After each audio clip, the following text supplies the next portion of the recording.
Fala aí, galerinha do ENA, quem tá falando é o Roger. A gente está aqui hoje para mais uma aulinha de filosofia e dessa vez a gente vai tratar um pouco sobre Jürgen Habermas, né? Sobre o Jürgen Habermas, que é um dos pensadores, né, da chamada Escola de Frankfurt, né? Então, a gente vai, dentro destes pensadores da Escola de Frankfurt, a gente vai abordar especificamente o Habermas. E antes de chegar de fato no pensamento do Habermas, né, o que a gente consegue trazer de uma certa frequência que cai em Enem, a gente vai fazer aqui digamos, uma pincelada sobre o que era a escola de Frankfurt, que era nada mais nada menos do que uma escola composta por filósofos sociais que tinham em comum o estudo das tendências marxistas. Então, o que convergia entre estes pensadores, entre esses filósofos e cientistas sociais, leia-se sociólogos, que os agrupou, vamos colocar assim, dentro de uma escola, dentro de uma mesma denominação, que foi a chamada Escola de Frankfurt, foi justamente porque eles tinham em comum esse estudo das tendências marxistas. Então, o estudar a forma como a sociedade interpretava, vamos colocar assim, e punha em prática os pensamentos e as ideias e ideologias marxistas, né? Então, vamos colocar aqui, caracterizar como era usado a luta de classes. Então, os filósofos da Escola de Frankfurt, os sociólogos da Escola de Frankfurt, eles iriam estudar esse viés marxista, que é o que apregou que há uma luta de classe, né? A burguesia contra o proletariado, né? A burguesia, né, dos donos dos meios de produção, sempre explorando o proletariado, né? E toda aquela ideia que a gente já tratou em aula passada, né? Então, deve-se a esta instituição a criação das palavras indústria cultural, que a gente já tratou em uma aula passada, e cultura de massa, né? Que é justamente quando a gente tratou do Adorno e do Adorno e Max Horkheimer, né? Então a gente falou de indústria cultural, né? Aquela ideia de pegar a cultura e transformá-la num produto, né? A mercantilização, né, da cultura. E a cultura de massa, né, também inserido dentro desta ideia quando a gente tratou, né, inserido dentro da ideia de indústria cultural, não, mas a gente tratou também de cultura de massa quando a gente teve a aula falando sobre indústria cultural.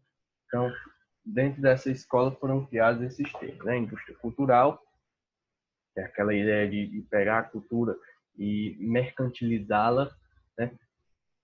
Pegar a forma como se faz cultura, né? A forma como se vive, o seu lazer, os seus momentos de hobby, e tentar lhe vender um produto, tentar lhe passar algo, lhe passar um valor de mercado, né?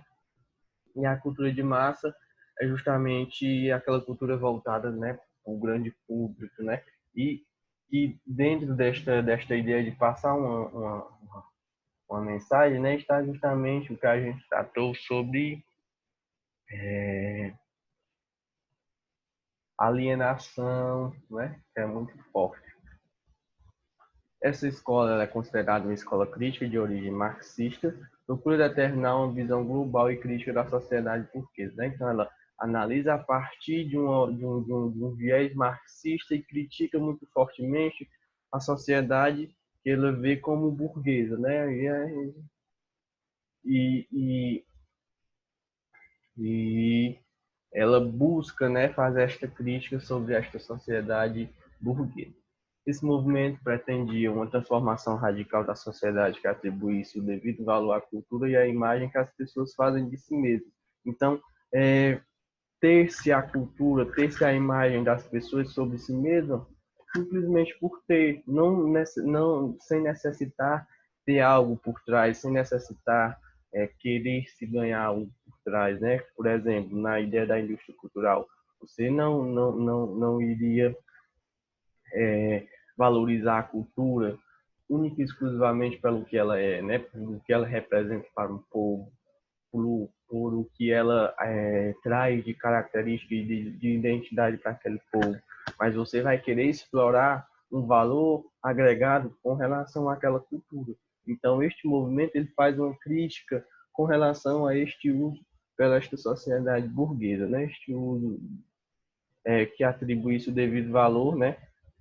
Não um valor monetário, né? Mas um valor que transcende a isso, né? Tanto a cultura quanto a imagem que as pessoas fazem de si mesmas.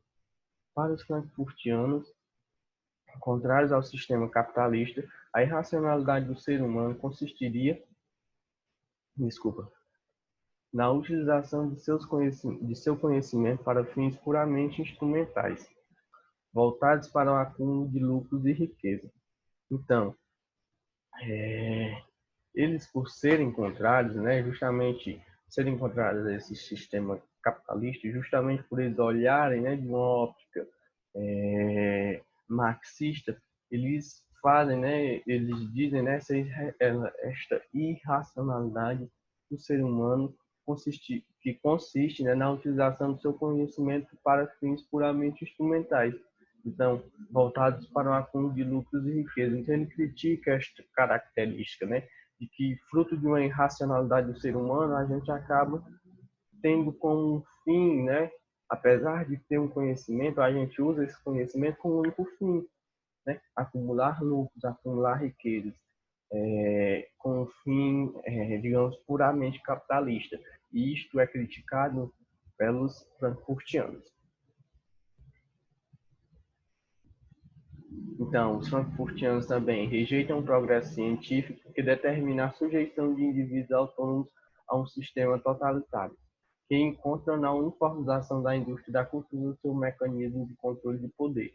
Então, ele está criticando justamente esse uso do progresso científico para sujeitar os indivíduos autônomos, ou seja, aqueles indivíduos que têm capacidade de pensar por si próprios, têm capacidade de decidir os seus caminhos, né, decidir o que vão fazer, ter-se as suas ideias, claro, respeitando um ornamento social vigente, e porque, segundo eles, isso levaria a um sistema totalitário.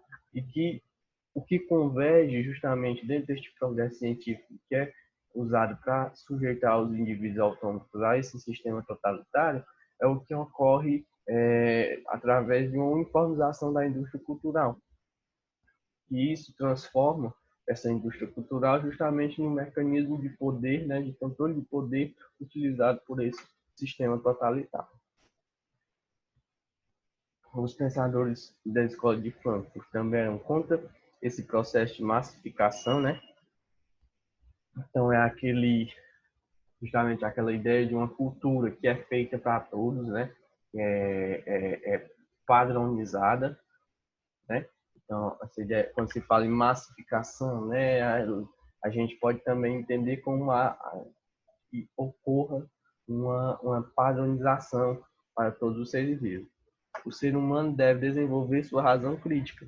Então, justamente, ele está defendendo esta autonomia, né, esta independência crítica do indivíduo, para analisar as estruturas presentes em nossa sociedade, com base em sua livre convicção. Então, sem estar apregoado, sem estar influenciado por um determinado viés, né? Justamente o que ocorre dentro deste processo de massificação. Você fica sujeito a uma ideia que já foi padronizada e repassada.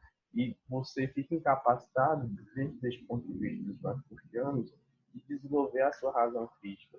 E isto lhe impede de analisar as estruturas presentes em nossa sociedade com base no que você interpreta como seja correto, com base na sua convicção, né? Na convicção que você tem por si mesmo e em seus próprios princípios, que serão contrapostos aos dos demais na busca da verdade, da justiça e da autonomia.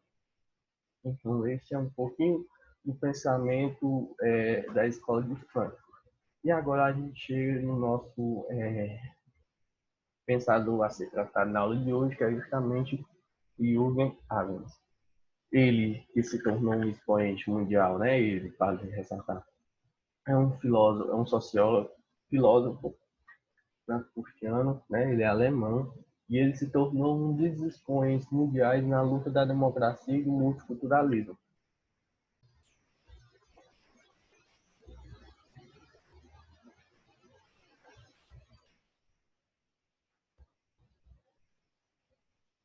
Então, como eu estava dizendo, ele se tornou, né? Ele é um alemão, um filósofo alemão, e ele acabou se tornando um dos expoentes mundiais na luta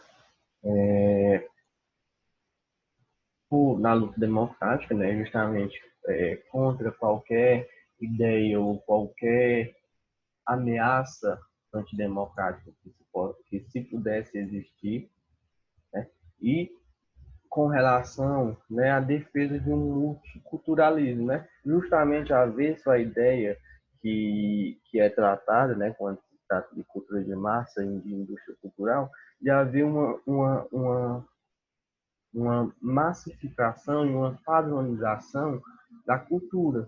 Então, ele se tornou um expoente mundial justamente por lutar nessas duas vertentes. Uma luta democrática, em que ele é avesso a qualquer movimento antidemocrático, e um movimento multiculturalismo, justamente avesso a essa ideia de haver uma massificação da cultura, de ser benéfico e positivo as mais variadas formas de cultura que existem no mundo, né? Deste pluriculturalismo, né? A gente também pode colocar assim, ser muito benéfico nessa diversidade cultural, agregar muito mais do que simplesmente haver uma padronização cultural.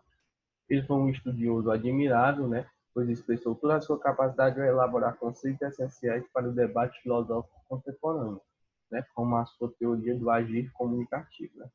É justamente digamos, mecanismos para que você use durante a sua comunicação, durante a sua fala, durante o seu diálogo, para que você possa se fazer entender melhor, né? Então, a gente vai abordar um pouquinho disso mais a então, ele também foi um autor que acredita que devemos criar um novo modelo de comunicação, justamente por achar que essa a comunicação que é desenvolvida, ela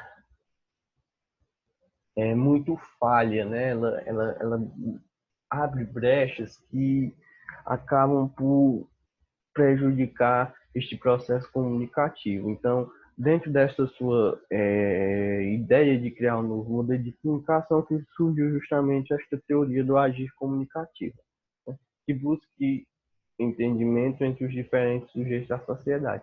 Então, esta forma de buscar um novo modelo de comunicação é justamente para tentar agregar uma maior compreensão entre os diferentes sujeitos que existem na sociedade. Não para que você fosse comunicar com alguém e dar margem para uma interpretação errada ou repassar uma informação errada, né? E assim por diante. Então, lembre-se, ele é um expoente mundial na luta democrática, né? Então, ele era um defensor ferrenho, ainda era um defensor. Não sei se ele era ou se ele é, né? Não sei se ele ainda está vivo, mas eu acho que ele esteja. Então, ele é um defensor, né, da luta democrática, né? Ele é um democrata, né? E também um defensor do multiculturalismo.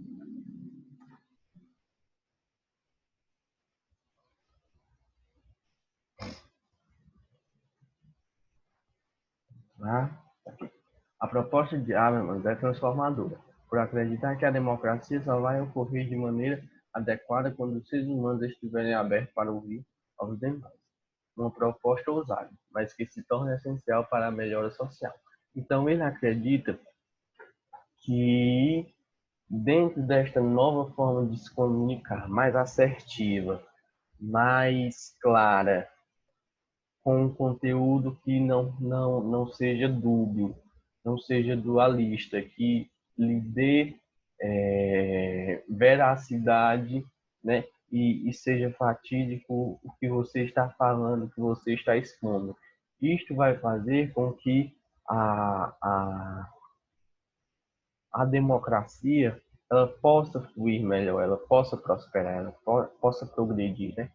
Porque é justamente isso que a gente quer, que ela seja melhorada, e não que ela regrida, não que ela seja dada como um sistema falho, sem ao menos tentarmos aprimorar, desculpa. E ele acredita que esta forma seria havendo uma comunicação, um diálogo mais aberto, mais coerente, conciso, claro, objetivo e verdadeiro entre os indivíduos. E que isso seria responsável por causar uma melhora social, né? E que seria, até certo ponto, essencial para haver esta melhora, né? Social, melhora como a gente vive socialmente, como a gente se comunica, as nossas relações nos mais variados campos, e afetaria diretamente a democracia, né? A favoreceria esta comunicação mais adequada e mais aberta. E para que isso ocorra, né, ele vai considerar que o indivíduo ele deve deixar de lado as paixões e discutir baseado somente em aspectos racionais. Argumentos emotivos levam a uma ruptura. A base de uma discussão só pode ser racional.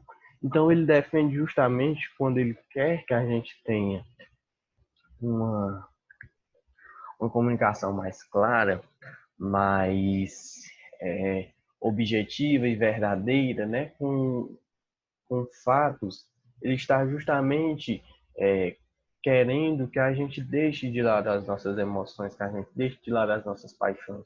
Quando a gente vai para um debate, a gente leve fatos, leve notícias, né, leve dados, argumentos verdadeiros, argumentos que sejam claros, não argumentos baseados no achismo, argumentos baseados no que você, por si só, acredita, sendo baseado em emoções, sendo baseado em paixões, sendo baseado nos seus aspectos emocionais. Para ele, né, para o Habermas, uma forma de comunicação que seja, como é que eu posso colocar, que seja não clara não seria a palavra, mas que seja propositiva, uma forma de diálogo que seja propositiva, deve levar como base dessa discussão unicamente argumentos e aspectos e fatos e formas de se comunicar, né? Deve ser um diálogo racional. Então, deve ter somente aspectos racionais. Você vai deixar de lado os seus aspectos emocionais. Então, para isso, ele indicou alguns critérios para a discussão democrática, que seria a igualdade das relações e argumentos socialmente aceitos por ambas as partes. Então, tem de haver esta igualdade entre as relações e os argumentos que são socialmente aceitos. Então, você não vai tratar de um determinado argumento que ele digamos, refutado, vamos colocar assim, né? Por outro lado, né? Você tem que haver esta igualdade nas relações e nos argumentos que são socialmente aceitos. E ele, né? A gente tinha falado, quando a gente estava falando no início, né, do Habermas, da teoria da ação comunicativa. É justamente uma forma, né, uma metodologia que o Habermas desenvolveu que busca justamente é, é, desenvolver uma comunicação clara, objetiva e baseada em aspectos racionais, né? Em detrimento de falácias, de, de fatos e argumentos e pensamentos que sejam baseados em sentimentos ou em coisas que não são de fato comprovadas, né? Então, nesta teoria, o Adams argumenta que qualquer um que usa a linguagem presume que ela pode ser justificada em 4 níveis de validade. E quais níveis de validade são esses? Desculpa. Né? E quais níveis de validade são esses? O primeiro nível de validade da linguagem, né, dentro desta argumentação seria que é dito é inteligível, ou seja, a utilização de regras semânticas inteligível pelos outros. Então, você falar, mas fazer se entender. Não simplesmente falar e no final não ter dito nada.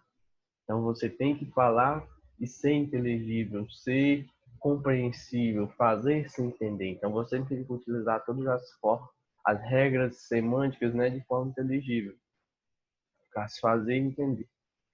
A segunda, que o conteúdo do que é dito é verdadeiro.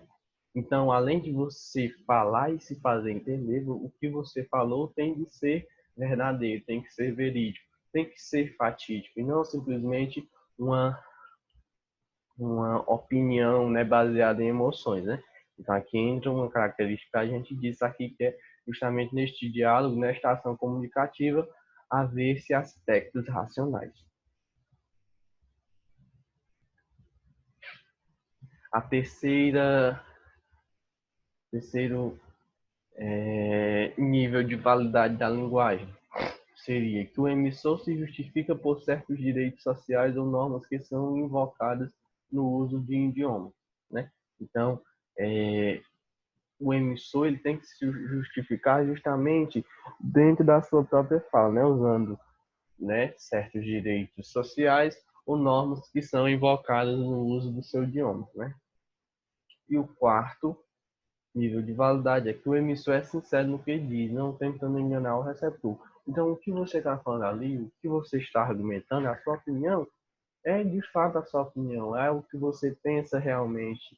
São argumentos de fato verdadeiros. Você está se fazendo entender, você está se justificando dentro de certos direitos sociais e das normas que são invocadas no uso do idioma, então as normas gramaticais, as normas de fonação e tudo mais que existem dentro essa ideia da linguagem. E você, além de tudo isso, está sendo sincero, não está tentando enganar o seu receptor, você não está tentando passar uma mensagem que seja, né, agradável a ele única e exclusivamente para tentar enganar. Né? Então, esses são os 4 níveis de validade da, da, da linguagem, né? E o Habermas descreveu, né? Justamente dentro desta sua teoria da ação comunicativa.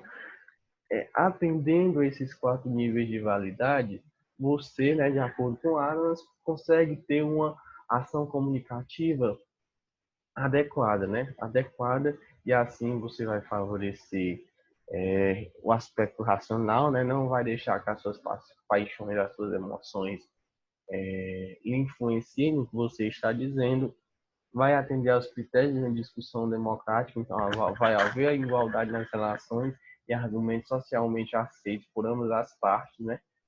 E além de tudo isso, vai favorecer a democracia e isto torna-se essencial e, quando é realizado, faz com que haja uma melhora social. Né? Justamente por não haver disse-me-disse, por não haver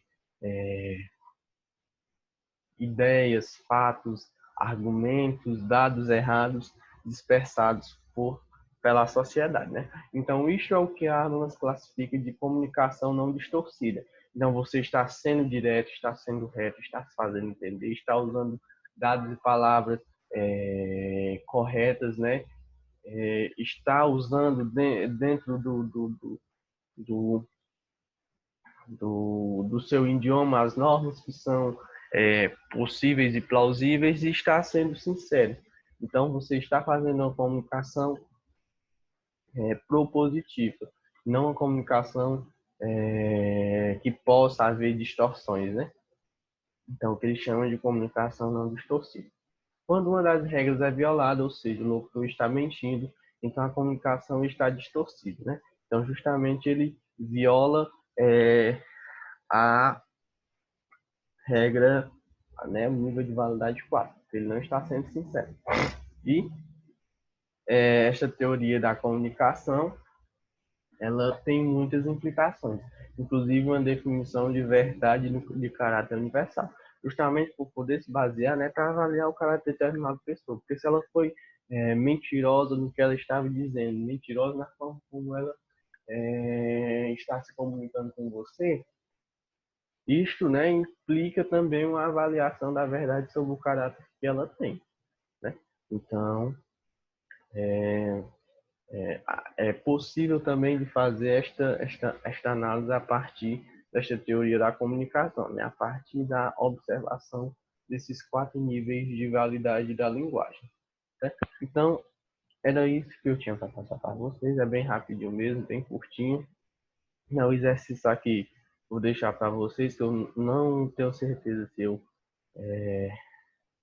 repetir essas questões no formulário, mas qualquer coisinha, né, vocês podem resolver elas aí. Qualquer dúvida podem entrar em contato comigo, eu estou à disposição, né?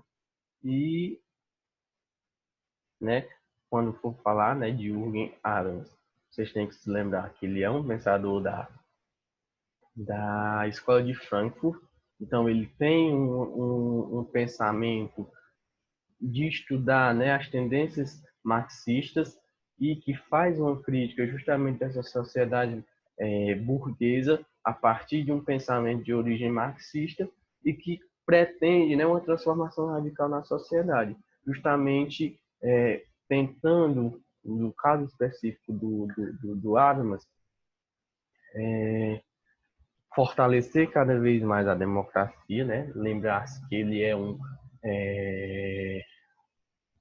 ferrenho lutador a favor da democracia e também com relação a um multi, a um pluriculturalismo, justamente a ver só aquela ideia de haver uma padronização da cultura, uma massificação da cultura, uma cultura de massa, né? E além disto, ele tem, né, um pensamento primordial que seria a teoria da ação comunicativa, justamente em que ele busca através de determinados mecanismos fazer com que se haja uma fala inteligível, que se haja uma fala verdadeira, que você use dentro da linguagem todos os seus mecanismos para tentar justificar o que você está falando, que você seja sincero no que você está transmitindo.